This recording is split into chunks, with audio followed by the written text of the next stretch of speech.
Nay, ano yan? Ginagawa nyo? Buko fruits ice candy. Ah. Ganyan pala paggawa niya, Nay. Laki ah. Ilang peraso yan, Nay, na abutin?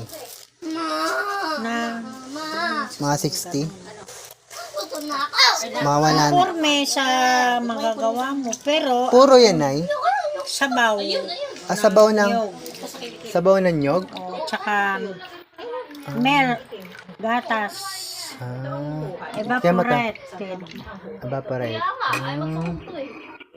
Ganyan pala paggawa. Condense. Ah, condense. Ang sarap nga, natikman ko eh. Pure, walang tubig yan, no? Puro. Ayoko ng ice candy, may gamot. Parang binibenta naka-plastic na. Lasang gamot na. Ayun, masarap.